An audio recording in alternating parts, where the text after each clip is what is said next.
Hey everybody, Alan Cashman here of TheCashmanwins.com. It's our Week 5 college football recap. We go over the games that we had bets on for college football.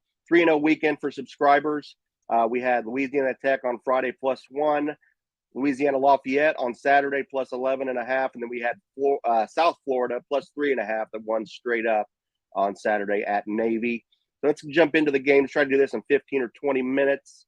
And let's jump in and look at the games. We will start with Louisiana Tech on Friday night at UTEP.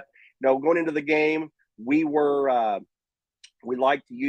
Louisiana Tech's backup quarterback Jack Turner based on what he looked like against Nebraska the previous week. Didn't think UTEP had much at quarterback. Their starter was out, and we still would have backed Louisiana Tech even if UTEP starter Hardison had played against Turner at quarterback.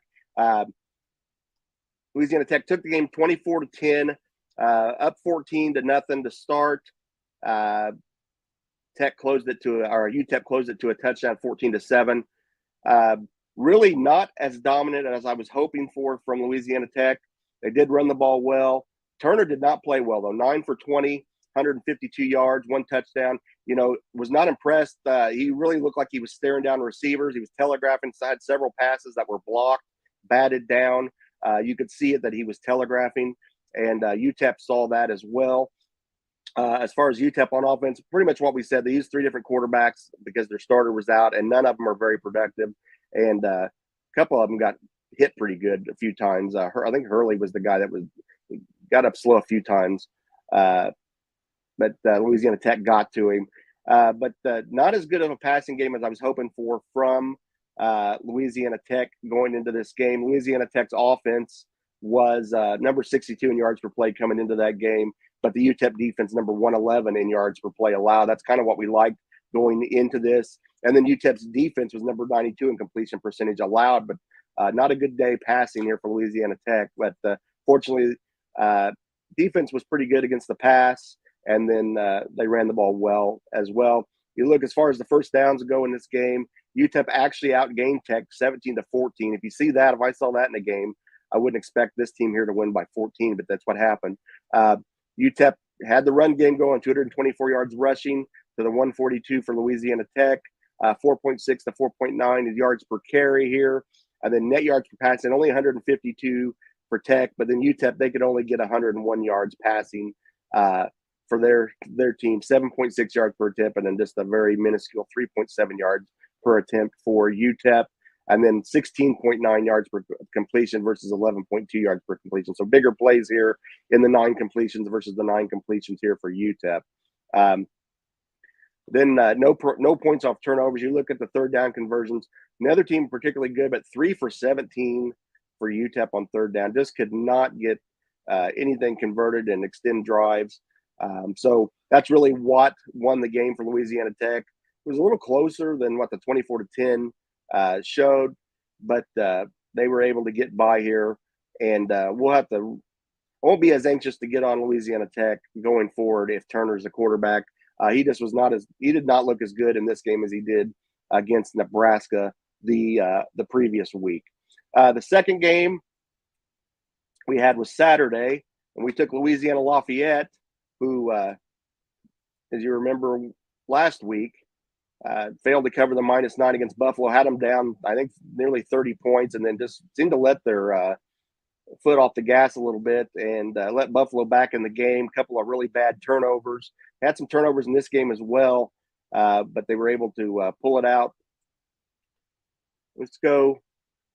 Really, the first drive of the game for Louisiana, they went down and scored a touchdown. It looked good. I was feeling pretty good about it. And it took Minnesota till near the end of the first quarter to answer to that, 7-7, and Louisiana answered with a field goal here, put them up 10-7 in the second quarter. And then after that, Minnesota kind of got the run game going, and Louisiana couldn't do a lot to stop it. They were fortunate to get a couple of big plays. This big 52-yard rush in the fourth quarter by Cabote was the big difference. And I watching it with a buddy of mine, and when they scored it, I thought they were going to go for 2 to try to cut the lead to 10. I'm like, boy, they're going to go for 2, and they're not going to cover this. They're going to miss the 2, and they're not going to cover it. Well, they ended up kicking the extra point, and that saved us. So we covered the 11.5. Look at the statures. We like Zion Chris as the quarterback, filling in for Ben Rutledge, or Ben Woolridge, for Louisiana. Chris, we like him running the football, 7.4 yards per carry, but he worries me a little bit passing. He makes some bad decisions. He had 2 interceptions in this one. He had a couple last week against Buffalo in the red zone, had a fumble and a really bad interception, thrown from the end zone, trying to get it out of bounds and didn't get it, and threw it to the guy at the 10-yard line for Buffalo last week. But we downgraded this play from a 2-star play to a 1-star because we were a little worried about the play calling and Chris as a passer. Turned out to be a legitimate concern, very valid.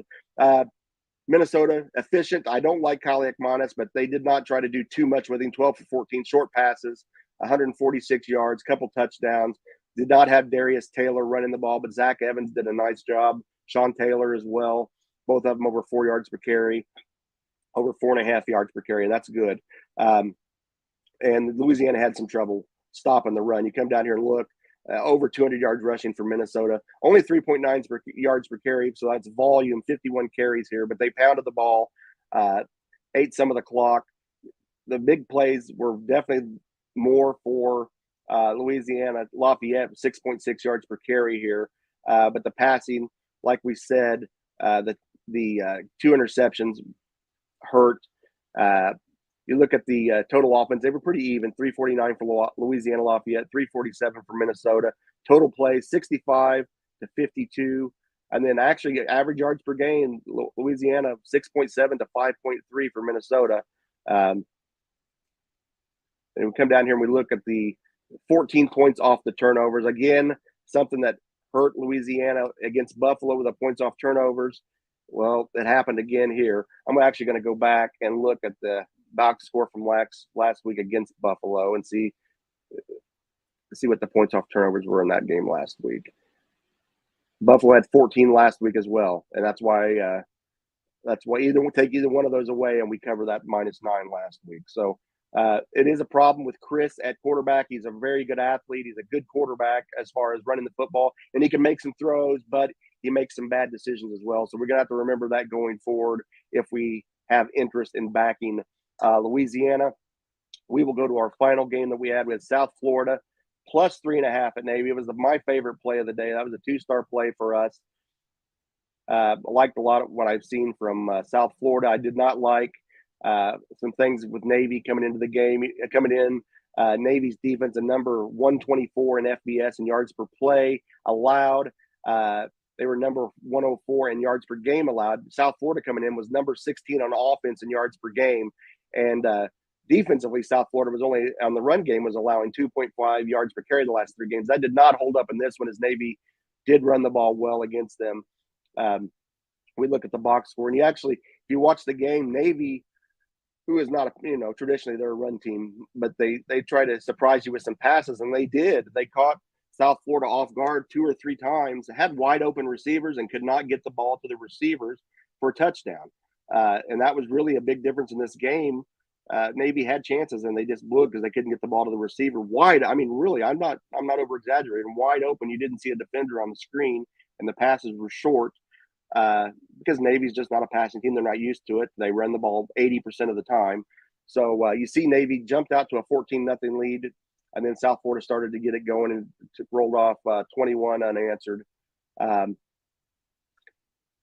Byron Brown, he did not have quite the game with his legs as he did the previous week. Had nearly 100 yards the previous week, but Navy was waiting for him today. Negative 2.7 yards this week against Navy. They got to him quite a bit.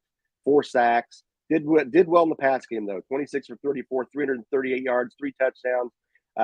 South Florida could stretch the field in this game, and that was really the difference in the end. They did not run the ball particularly well. Now Brown's 2.7, some of these are sacks figured in too, so that takes their average down to 2.2. It wasn't quite that bad, but it wasn't great. That was not a good running attack for South Florida in this game. Navy, on the other hand, 240 yards, which is that's fairly normal for them. They're going to run the ball 80% of the time. 5 yards per carry though, so they were productive.